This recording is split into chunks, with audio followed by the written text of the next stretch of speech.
The property is 243 hectares, 600 acres, of which about 219 is effective hectares. And in that 219 there's also a lot of rocky outcrops as well. It's rolling to steep. The contour is a big limitation on what we can do, to the extent where we only can crop probably, well, for silage and hay, 15 to 20% per year. It's mire ash soil, and it varies in depth from sort of half a metre to 2 or 3 metres. It's a reasonably forgiving soil, but having said that, the farm is getting very fertile now, and it's very hard to manage in the winter. It's very soft. We use a standoff pad in the winter and try and avoid doing damaging the hills as much as possible. It's very important. Well, we have some trees on the property that were planted years ago that we've got these trees available to chip, and they go onto the standoff pad.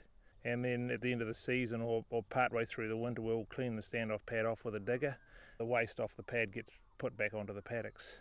The farm's got a lot of limestone outcrops, a lot of tomos, so we try and fence the tomos off when we find them, but they form quite quickly.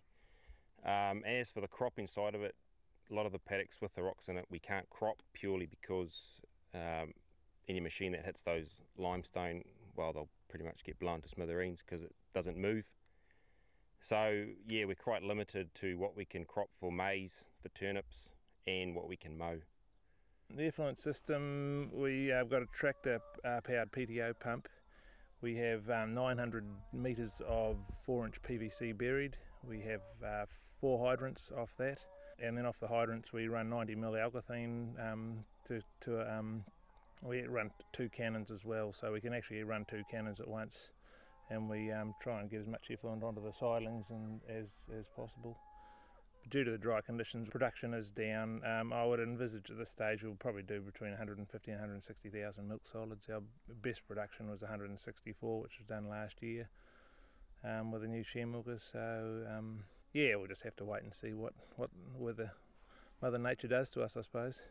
There was 2 existing ponds there, and the water used to disappear into the limestone, so we did away with the 2 ponds and we've built 1 large pond.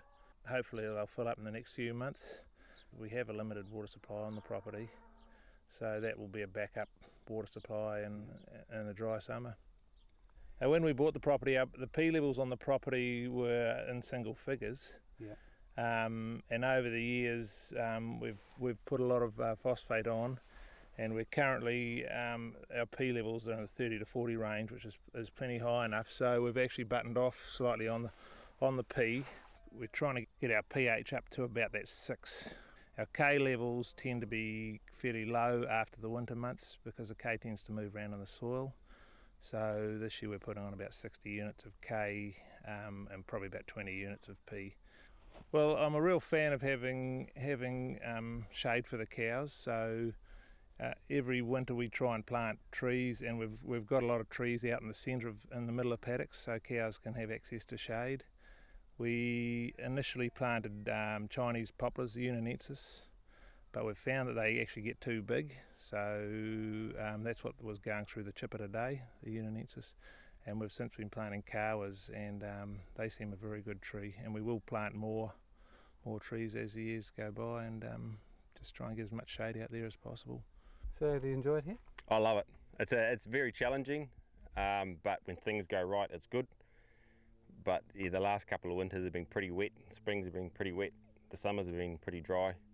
So yeah, it's quite a big balancing act to try to do what we plan. We plan everything in the winter for what we're going to do for the year with crops, harvesting and such, but when Mother Nature does what she's been doing the last 2 years, it throws our plans out, so it's really affecting the production, not hugely, but we can't do what we want because of the climate starting to affect us a bit. The farm's a business, but it's also, the lifestyle is very important to us.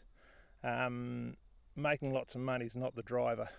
It's important that we have a good relationship with our share milker, having happy staff, having happy cows, that's very important to us, and caring for the land, that's a biggie. So the 3 sort of go hand in hand really, and the money will come once you've got all those in place. Really, it'll just happen. So that's really important to us as owners, that we've got a good relationship with our share milker. Yeah.